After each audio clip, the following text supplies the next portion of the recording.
예전에 참 많이 봤던 빠삐용이라는 영화고 소설도 있죠. 여기 보면 이런 장면이 나옵니다. 이 빠삐용이 탈옥을 하다가 또 붙잡혀갖고 독방에 갇혀 있을 때 어느 날 꿈을 꾸게 되어집니다. 꿈을 꿀 때 이 지옥의 재판장들 앞에 서게 되어지는데 내 죄는 인간이 저지를 수 있는 최악의 죄다라고 얘기합니다. 나는 억울합니다. 나는 살인을 저진 적 없습니다. 저는 결백합니다. 라고 고백을 해도 이렇게 얘기합니다. 그래 맞다. 너는 살인을 하지 않았다. 그런데 너는 인간으로서 가장 최악의 죄를 졌다. 도대체 그게 무슨 죄입니까? 인생을 허비한 죄다. 인생을 허비한 죄. 예. 그러면서 이렇게 합니다. 그 죄값은 죽음이다. 라고 선포를 하고, 이 빠삐용은 돌아가면서 유죄 이렇게 외치면서 이렇게 돌아가게 되어집니다. 예. 여러분은 오늘의 삶을 어떻게 살고 계십니까? 인생을 허비한 게 죄다 라고 얘기하는 이 장면 속에서 굉장히 큰 충격을 받게 되어집니다. 우리 인생은 한 번 사는 인생이잖아요. 근데 그 인생 속에서 얼마큼 우리가 값진 인생을 살게 되어지는가, 우리에게 주어진 그 시간을 얼마나 값지게 살아가는가 라고 하는 것이 인생을 잘 사는가 못 사는가에 달려있다라고 하는 겁니다. 성경 구절을 찾으라고 하면 제가 잘 찾는 성경 구절이고 제가 늘 후회했었던 성경 구절이기도 합니다. 젊은이들에게, 청년들에게 늘 강조하고 싶은 성경 구절입니다. 전도서 12장 1절 2절 한번 같이 읽겠습니다. 시작. 너는 청년의 때에 너의 창조주를 기억하라. 곧 본관 날이 이르기 전에 나는 아무 낙이 없다고 할 해들이 가깝기 전에 해와 빛과 달과 별들이 어둡기 전에 그 뒤에 구름이 다시 일어나기 전에 그리하라 라고 말하고 있습니다. 또 한 가지 에베소 5장 16절 같이 읽겠습니다. 시작. 세월을 아끼라 때가 악하니라. 이게 우리에게 주어진 시간은 한정되어 있습니다. 그 시간을 어떻게 우리가 쓰느냐라고 하는 것은 우리의 책임이다라고 하는 거죠. 창립 14주년을 오늘 감사 예배를 드리겠습니다. 그런데 14라는 숫자가 별 의미가 없고 내년에 15주년이니까 조금 크게 할까 이런 생각들을 하고 있는데 14라고 하는 숫자가 계속 눈에 밟히는 거예요. 보여지는 거예요. 다가오는 거예요. 그러면서 올해도 또 이런 생각이 다가오는 거예요. 과연 들꽃교회가 언제까지 이 땅에 존재할 수 있을까? 들꽃교회라고 하는 이 교회가 언제까지 이곳에 존재할 수 있을까? 그 이름을 가진 교회가 언제까지 존재할 수 있을까라고 하는 것이 의문스러웠어요. 또 이렇게 생각하게 되어졌습니다. 그러면서 또 저에게 주님이 물어보는 것이 있습니다. 만약에 올해가 너에게 마지막이라면 어떻게 하겠니? 더 심각하게 얘기하세요. 물어보세요. 오늘이 너에게 마지막이라면 어떻게 할까? 그리고 이 14라는 숫자를 가지고 참 많이 물었어요.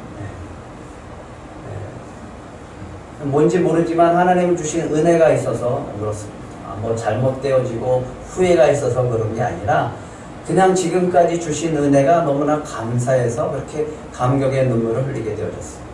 어제도 여러분들이 이렇게 와서 수고하고 꽃거리도 하고 그렇게 전도도 하고 다 돌아가는 자리에 이렇게 꽃을 보면서 너무너무 감사하더라고요. 이런 생각을 해요. 정말 오늘 우리에게 주님은 물어보십니다. 나는 오늘을 어떻게 살고 있는가? 마태복음 6장 34절 같이 읽겠습니다. 시작.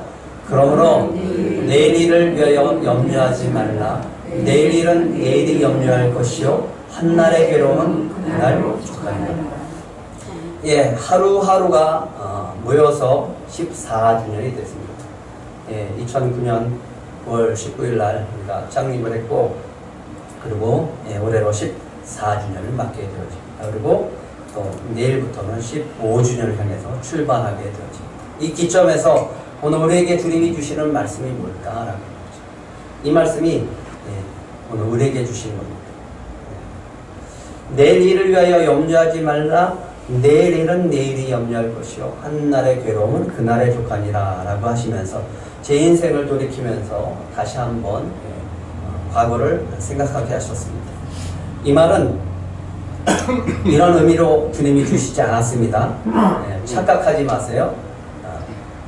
그러므로 내일 일을 위하여 염려하지 말라. 내가 모든 것을 다 책임지고 해결해 줄 테니까 나만 믿고 살아라 라고 말씀하지 않았다는 거예요. 전제가 있어요. 내일 일은 내일 염려하라. 다른 번역으로 보면 이렇게 되어 있습니다. 같이 읽어볼까요? 시작. 그러므로 내일 일을 걱정하지 말아라. 내일 일은 내일 걱정할 것이요 한날의 괴로움은 그날의 것으로 충분하다. 예, 내일의 걱정이 없다라고 얘기하십니까? 그게 아니다라고 하는 거죠. 그러니까 내일 일은 내일 가서 걱정하고 내일 것은 내일로 미루고 우리의 삶의 집중은 어디에서 하라? 오늘 내 삶을 집중시켜라라는 거예요. 괴로움도 오늘로 그치라라는 거예요. 한날의 괴로움은 그날의 것으로 충분하다라는 거예요. 예, 저는 실패한 인생이었습니다. 예수를 믿고 교회를 다녔는데 실패했어요. 그래서 제 생각은 늘 그거예요. 어떻게 하면 돈을 많이 벌까? 어떻게 하면 잘 먹고 잘 살까?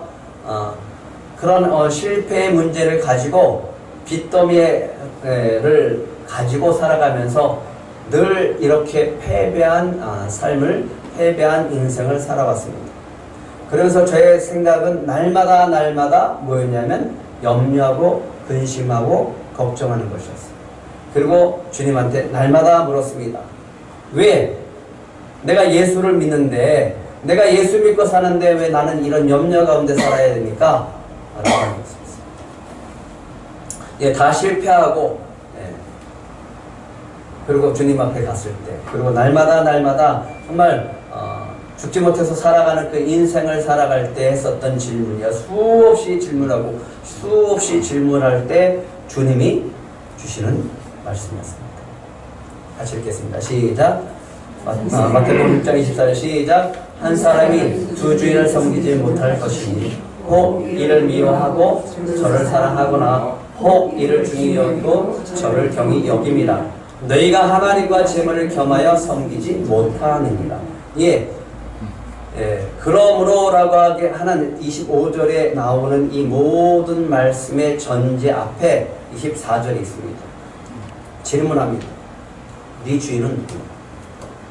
네 인생의 주인은, 네 삶의 주인은 누구냐라고 하는 거예요. 이 질문 앞에 저는 솔직히 대답했습니다. 저는 제 주인은 주님이 아니라 하나님이 아니라 돈이었습니다. 라고 고백할 수밖에 없었어요. 아무리 생각해도 하나님이 아니었어요. 아무리 생각해도 돈이지 하나님이 아니었어요. 이 질문 앞에서 굉장히 큰 충격을 받았어요. 나는 그래도 예수 믿고, 나는 그래도 하나님 믿고, 또 봉사도 하고, 성경, 찬양대도 하고, 주일학교 교사도 하고, 열심히 청년, 사역도 하고. 그런데 왜 그럴까? 이 고백한 다음에 제가 바뀌었습니다. 제 주인은 하나님이 아니라 돈이었습니다. 그래, 우리 인생 속에서 열심히는 살아요. 열심히는 살았는데 왜 하나님의 은혜 가운데 살아가지 못할까? 라고 하는 것을 우리가 묻고 또 묻고 들어가게 되어지면 여기에 딱 서게 되어집니다. 여러분의 주인은 누구십니까? 돈입니까? 하나님입니까? 하나님이시길 간절히 바랍니다. 주인이 바뀌지 않으면 우리 인생은 바뀔 수가 없어요. 주인이 바뀌어질 때 비로소 우리는 제대로 된 인생을 살 수밖에 없다라고 합니다. 주님은 오늘 우리에게 다시 들꽃이라는 이름을 통해서 말씀하십니다. 내 삶의 주인부터 바꿔라. 삶의 중심부터 바꿔라라고. 내 중심이 아니라 하나님 중심이야. 내가 주인이 아니라 하나님이 주인된 인생을 살아라라고 하는 거예요. 그러고 난 다음에 저에게 주신 말씀이 뭐였냐면 이 교회를 세우는 말씀이 누가복음 4장 18절부터 19절의 말씀이었습니다. 같이 읽겠습니다. 시작. 주의 성령이 내게 임하셨으니 이는 가난한 자에게 복음을 전하는 자시려고 내게 기름을 부으시고 나를 보내사 포로된 자에게 자유를 눈먼 자에게 다시 보게 함을 전파하며 눌린 자를 자유롭게 하고 주의 은혜를 전파하게 하려 하시니라 하였더라. 예, 저에게 늘 먹고 사는 문제, 돈 걱정, 여러 가지 자녀 걱정, 미래 걱정, 염려, 근심, 걱정, 두려움으로부터 주님이 뭘 주셨냐면 자유를 주셨어요. 그리고 회복시켜 주시기 시작했습니다. 이 말씀을 오늘 받아가시기 바랍니다. 네. 성령이 내게 임하셨으니 이는 가난한 자에게 복음을 전하게 하시려고 내게 기름을 부으시고 나를 보내사 어떤 자를 자유롭게 했다고요? 포로된 자. 예, 어둠에 붙잡혀 있고 돈에 붙잡혀 있고 세상에 붙잡혀 있고 사람에게 붙잡혀 있고 예, 상처에 붙잡혀 있고 과거에 붙잡혀 있는 모든 사람들에게 자유를 주시는 거예요. 눈이 멀었어요. 주님을 바라보지 못하고 하나님 나라를 바라보지 못하고 하나님이 주신 은혜를 바라보지 못하고 그냥 내가 보는 곳에 갇혀 있어요. 그럴 때 다시 보게 합니다. 정말 아름다운 세상을 보게 하고 하나님이 보여주는 세상 가운데 우리가 천국을 바라보게 할 수 있게 하시고요. 눌린 자, 이 모든 것들로 눌린 자에게 뭘 주신다고요? 자유를 주십니다. 19절 한번 같이 읽겠습니다. 시작. 주의 은혜를 전파하게 하려 하십니다. 그래서 저는 창립을 하면서 매해 선포했습니다. 올해가 주님의 은혜입니다. 올해가 희년입니다. 올해가 여러분에게 주님의 은혜인 줄 믿으시기 바랍니다. 예수를 믿으면 그 다음부터 저에게 믿음을 찾아오고 믿음을 주셨는데 이 한 가지입니다. 예수를 제대로 믿으면 회복입니다. 예수를 제대로 믿으면 자유가 있다. 반드시 그렇다고 저는 선포하기 시작했습니다. 그리고 주님께서 들꽃이라고 하는 이름을 주시고 교회를 개척하게 하셨습니다. 마태복음 6장 28절입니다. 같이 읽겠습니다. 시작. 또 너희가 어찌 의복을 위하여 염려하느냐. 그래 백합화가 어떻게 자라는가 생각하여 보라. 수고도 아니하고 길쌈도 아니하였느니라. 예, 이 말씀을 가지고 우연찮게 이 이름을 가지고 묵상하기 시작했어요. 네? 어떤 분이 사실은 우리 강원도에 소천하신 우리 집사님이 제가 같이 동역했었던 교회 이름이 불꽃교회였어요. 불꽃교회. 그래서 불꽃교회 지금 있습니다 라고 했는데 이분이 이렇게 얘기하는 거예요. 들꽃교회예요? 그때부터 그래 우리 교회 이름을 다음에 지려면 들꽃교회를 해야 되겠다라고 생각했어요. 그리고 이 말씀을 받고 난 다음에 주님의 아주 강한 음성처럼 들려진 게 뭐냐면 생각하여 보라. 얼마나 내가 생각 없이 살았는가. 우리가 얼마나 생각 없이 사는가 라고 하는 거예요. 주님이 얘기합니다. 한번 따라해 보실래요? 생각하여 보라. 생각하여 보라. 들꽃 여러분들이 보고 생각해 본 적 있습니까? 저 들꽃이지 뭐. 근데 그 다음부터는 그 들꽃이 그냥 지나치지 않아요. 어떤 민들레는 보도블록 사이에 틈 사이에서 올라온 민들레가 있어가지고 사진도 찍어보고 저 북한산에 가다가 이름 모를 들꽃이 왜 이렇게 많은지 야생화죠. 야생화. 근데 하나님은 그 들꽃을 이렇게 표현해줬어요. 그래 백합화다. 그 이름 자체도 그렇게 아름답게 포장해 주셨어요. 오늘 들꽃교회 오셨으니까 이 들꽃교회 주는 세 가지 들꽃의 은혜를 받아가시기 바랍니다. 첫 번째, 주님은 저를 통해서 들꽃이라는 이름을 통해서 제 인생을 통해서 사람들을 바라보게 하면서 이 은혜를 주시겠다라고 약속하셨고 그런 은혜가 우리 교회 안에 있는 줄 믿습니다. 같이 읽겠습니다. 시작. 날마다 자신이 얼마나 소중한 존재인지 알면서 살아가는 것. 예, 우리가 살아가면서 내가 예수를 믿어도 아니 안 믿는 사람은 더 그렇죠. 예, 자기가 얼마나 소중한지 모르고 살아가요. 특히 희생적인 사람. 예, 예전에 어머니들이 그랬어요. 줄 건 다 주면서 자식들에게는 있는 거 없는 거 다 주면서 내 거는 챙기지 않는. 그러면서 그 자녀들에게 모든 것을 주는 그런 어머니들은 자기 자신이 없어요. 그러다 보니까 자녀들도 부모를 좀 우습게 여기는 경우가 있더라고요. 소중히 여기지 않는 경우가 있더라고요. 날마다 자신이 얼마나 소중한 존재인지 알면서 살아가는 은혜입니다. 뭘 보면서요? 들꽃을 보면서. 이렇게 얘기를 하십니다. 그러므로 내가 너희에게 이르노니 목숨을 위하여 무엇을 먹을까 무엇을 마실까 몸을 위하여 무엇을 입을까 염려하지 말라. 목숨이 음식보다 중하지 아니하며 몸이 의복보다 중하지 아니하냐. 그렇죠? 네. 그러면서 기가 막힌 얘기를 하십니다. 26절 같이 읽겠습니다. 시작. 공중의 새를 보라. 심지도 않고 거두지도 않고 창고에 모아들이지도 아니하되 너희 하늘 아버지께서 기르시나니 너희는 이것들보다 귀하지 아니하냐. 예, 여기서 누구를 비교하고 있습니까? 무엇과 우리를 비교하십니까? 네, 공중의 새. 기분 나쁘십니까? 왜 그러면 예수님께서 굳이 공중의 새와 우리를 비교하실까 하는 거죠. 네, 이건 비교급입니다. 아주 하찮은 것과 우리를 비교함으로써 이 하찮은 것도 하나님이 먹여 살리는데 하물며 너일까 보냐 이거죠. 이 하찮은 것도 내가 귀하게 여겨서 내가 살아가게끔 만든 이 세상 속에서 너희는 오직 존귀하고 귀하게 여기지 않겠느냐라고. 네. 우리는 공중에 나는 새보다 귀합니다. 그죠? 네. 별로 반응들이 없네요. 그럼 여러분들이 저 날아가는 까마귀, 까치를 위해서 먹이를 걱정하신 적 있습니까? 네? 여러분들이 저 날아가는 공중의 새들 좀 굶어 죽을까봐 걱정하신 적 있느냐고. 사람들은 세상에 살아가는 것에 대해서 별로 관심 없어요. 자연이 어떻게 돌아가든 관심이 없어요. 그러나 누구는 관심 있게 보고 누구는 관심 있게 관리하고 있습니까?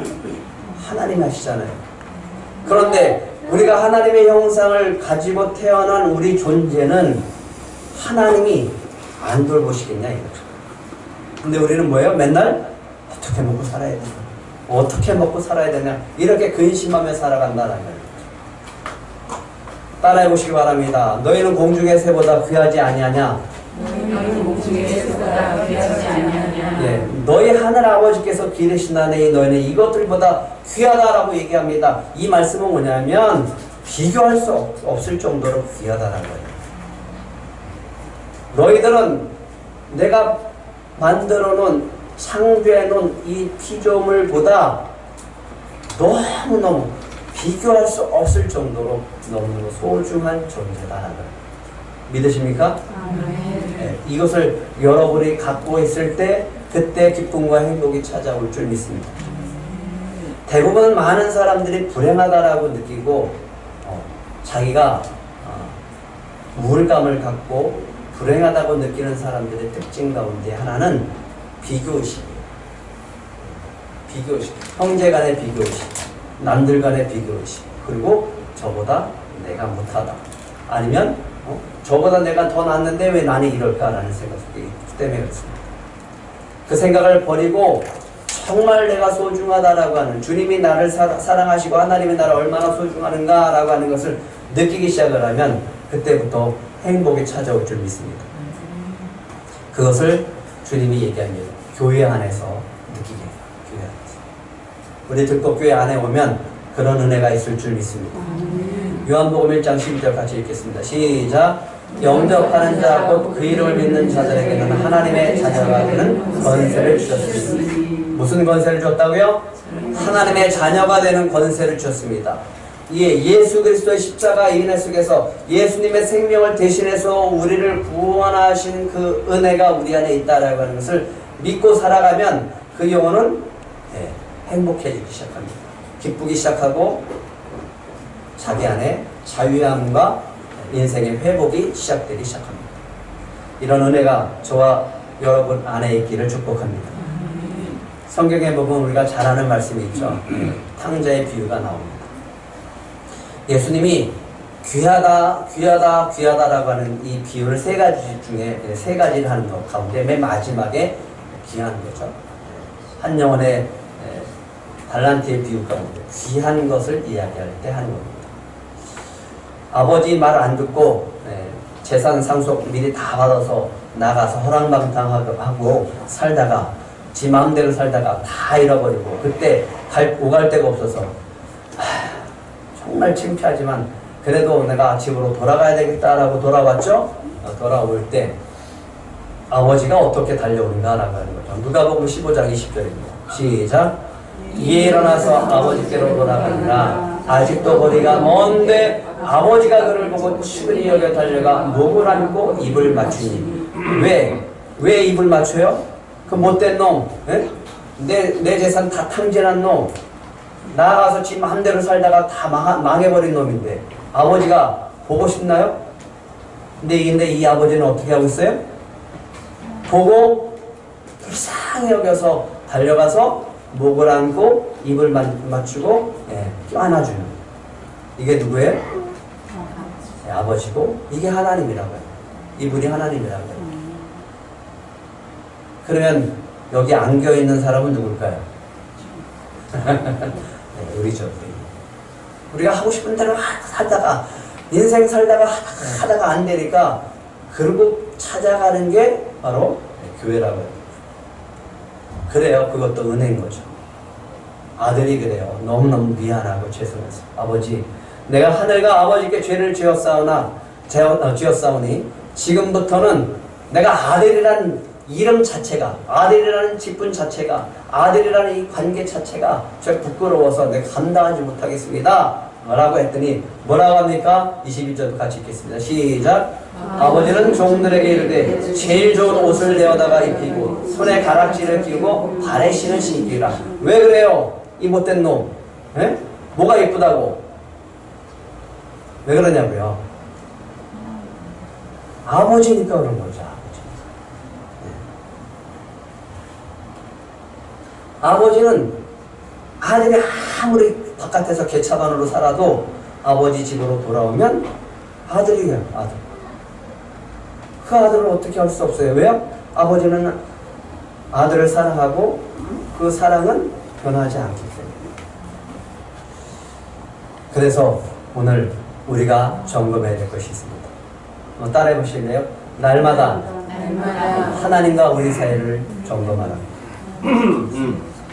그 관계는요, 아버지와 아들의 관계, 아버지와 자식의 관계예요. 그러면 됐죠, 뭐. 그러면 아버지가 책임지잖아요. 그러면서 얘기합니다.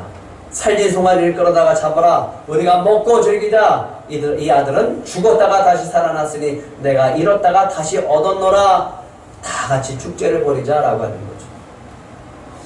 들꽃교회에 오시면 이런 은혜가 날마다 있게 되어질 줄 믿습니다.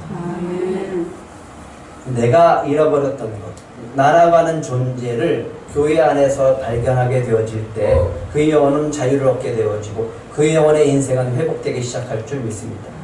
그것은 바로 존귀하다라는 거예요.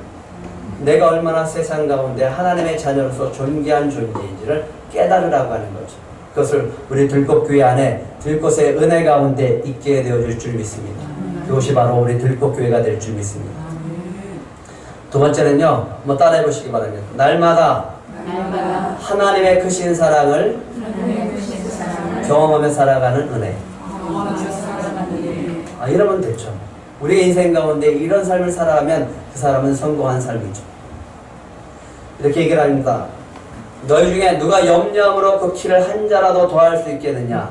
또 너희가 어찌 의복을 위하여 염려하느냐? 들의 백합화가 어떻게 자라는가 생각하여 보라. 수고도 아니하고 길쌈도 아니하느니라. 그러나 내가 너에게 말하노니 솔로몬의 모든 영광으로도 입은 것이 이 꽃 하나만 갖지 못하였느니라. 예, 어제 권사님과 집사님이 이렇게 꽃꽂이를 해놨어요. 얘네는 들꽃일까요? 아니면 원상에서 자랐을까요? 너무너무 이쁘죠. 근데 우리 교회는 들꽃입니다. 들꽃입니다.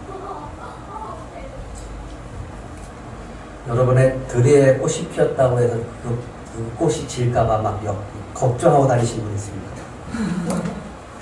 네? 막 조리 갔다가 막 물 주신 분 있어요? 없잖아요. 들꽃은 그대로 폈다가 그대로 지는데도 이뻐요. 하나님의 작품. 그래서 얘기합니다. 솔로몬의 모든 영광으로도 이 꽃 하나만 갖지 못한다. 그런데 우리의 기준은 항상 거기에 있어요. 솔로몬의 영광, 돈의 영광, 성공의 영광, 화려함의 영광. 아니에요. 주님이 얘기합니다. 그 솔로몬의 그 화려한, 전무후무한 그 화려한 영광도 이 꽃보다 못했다. 하나님의 작품이 최고인 줄 믿으시기 바랍니다. 아멘. 이렇게 해놓고서 마음이 저는 아파요. 왜냐하면 점점 시들어가거든요.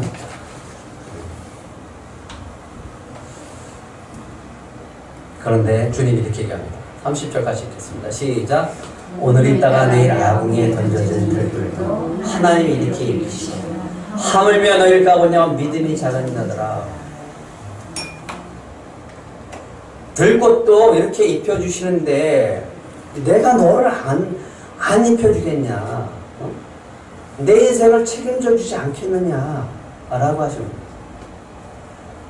제 인생도 그랬어요. 늘 그래서 염려하고 걱정하고 근심하고 살아갔는데 주님을 만나고 이 들꽃이라고 하는 이름을 만나고 난 다음부터는 그런 걱정, 근심 많이 줄었어요. 전혀 없는 건 아니에요. 말씀대로 하기 때문에.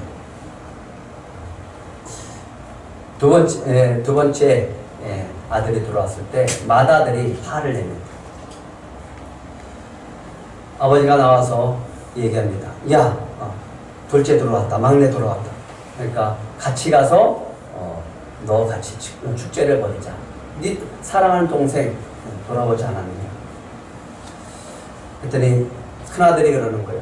아버지, 내가 여러 해 아버지를 섬겨 명을 어김이 없거늘 내가 한 번이라도 아버지 말씀을 거역한 적 있습니까? 아버지 속 썩인 적 있습니까?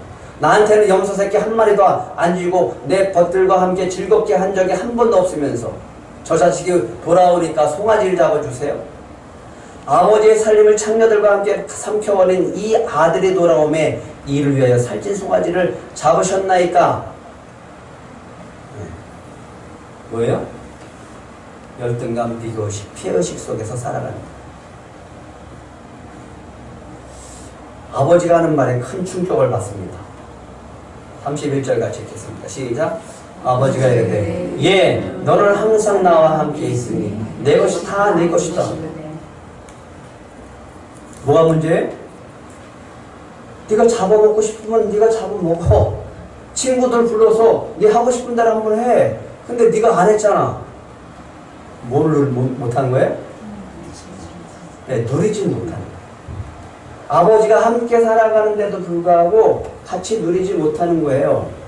눈치 보면서 살아요. 왜 아버지 눈치를 보면서 살아요? 아버지의 사랑을 받고 아버지의 은혜를 받으며 살아야지. 네 동생은 죽었다가 살아났으니 내가 잃었다가 얻었기로 우리가 즐거워하고 기뻐하는 것이 마땅하지 않느냐. 누가 불쌍합니까? 예, 아버지의 사랑을 받아 누리지 못하는 영혼이 불쌍합니다. 바꾸시기 바랍니다. 내 중심으로 있으면 아버지의 은혜를 받을 수가 있습니다. 내 눈으로 바라보면 아버지가 바라보는 그 놀라운 눈으로 바라볼 수가 없습니다. 여러분 이 시간 예수 그리스도를 영접하시고 하나님을 아버지로 모신 다음에 그 은혜를 여러분들이 마음껏 누리며 살아가기를 축복합니다. 그러면서 이렇게 얘기를 하십니다. 예수님이 31절 32절 시작. 그러므로 염려하기를 이르기를 무엇을 먹을까 무엇을 마실까 무엇을 입을까 하지 말라. 이는 다 이방인들이 구하는 것이라. 너희 하늘 아버지께서 이 모든 것이 너에게 있어야 할 줄을 아시느니라. 그러면 지금부터 뭘 안 해도 됩니까? 무엇을 먹을까? 무엇을 마실까? 무엇을 입을까? 염려하지 말라라. 왜? 그 이유가 뭡니까? 약속 32절 약속을 여러분들이 받아가세요. 이 모든 것이 너희에게 있어야 할 줄을 아시느니라. 그런데 우리가 구하는 건 뭐예요? 맨날? 먹을 거, 입을 거, 마실 거. 하지 말라. 거기도 하지 말라. 너희 하늘 아버지께서 이 모든 것을 너에게 있어야 할 줄 아십니다. 한번 따라해 보실래요? 내가 다 알고 있다. 내가 다 알고 있다. 뭐만 하면 돼요? 네. 아버지라고 부르기만 하면 돼요. 그분이 책임져 주신다라고. 들꽃의 은혜가 있습니다. 들꽃 공동체를 통해서 날마다 하나님 아버지를 알아가는 거예요. 그러면 그 하나님 아버지를 알아가면 알아갈수록 그 큰 사랑 안에서 내가 변화됩니다. 인간이 변화될 수 있는 건 오직 한 가지밖에 없습니다. 뭔지 아십니까? 사랑입니다. 사랑받으면 변해. 사랑받으면 변해. 많이 받으면 많이 변해. 많이 받으시고 많이 변하시고 많이 주세요. 우리 교회 안에서 그렇게 사랑이 흘러가게 되어 줄 수 있습니다. 마지막은 날마다 오늘을 복되게 살아가는 33절 34절 같이 읽겠습니다. 시작. 그런즉 너희는 먼저 그의 나라와 그의 의를 구하라. 그리하면 이 모든 것을 너에게 더하시리라. 그러므로 내일 일을 위하여 염려하지 말라. 내일 일은 내일이니 염려할 것이요 한날의 괴로움은 그날 족하니라. 먼저 그의 나라와 그의 의를 구하라고 했습니다. 무엇을 먹고 마실까 입을까 구하지 말고 먼저 구할 것이 있다라고 합니다. 뭐요? 그의 나라와 그의 의를 구하라. 하나님 중심으로 하나님 나라와 하나님의 의를 구하라. 하나님의 뜻을 구하라. 하나님의 생각을 구하라. 하나님의 계획을 구하라. 나를 향한 하나님의 계획이 무엇일까? 그 뜻에 맞춰서 살면 되는 거예요. 그리하면 약속도 다시 합니다. 이 모든 것을 너에게 어떻게 하신다? 더하시리라. 다시요. 그리하면 이 모든 것을 너희에게 더하시리라. 믿으십니까? 나는 오늘 어떻게 살고 있는가? 나는 오늘 어떻게 살고 있는가? 질문해 보세요. 어제를 가지고 오늘을 살아가는 사람이 있습니다. 이런 사람은 늘 말할 때 그랬어. 옛날에 이럴 걸 저럴 걸 내가 그때 이랬어야 되는데 왕년에 나는 이랬었는데 내가 옛날에는 한때는 이랬었는데 나 때는 우리 때는 맨날 그 말의 중심이 어디 있어요? 과거에 있어요. 과거. 그때 내가 이렇게 잘 나갔었는데. 그럼 저는 항상 그래요. 그러면 당신은 지금 어떠십니까? 그런 말 하지 말고 나는 옛날에 이랬었다. 막 돌리죠. 옛날에 그렇게 잘 되신 분은 지금 어떻게 살고 계시냐고요. 대부분 혼자 사시는 분들이 그렇게 많이 사시다. 모든 걸 다 잃어버리고 혼자 사시는 분들이 그러더라고요. 뭐예요? 맨날 과거에 붙잡혀서 과거를 끌어다가 오늘을 살아가면서 맨날 후회하면서 살아가는 사람. 그렇게 살고 싶습니까? 이런 사람들은 맨날 후회만 해요. 그리고 맨날 과거의 이야기입니다. 저희 예전에 어머니 살아계셨을 때 두 부부가 싸우는 거예요.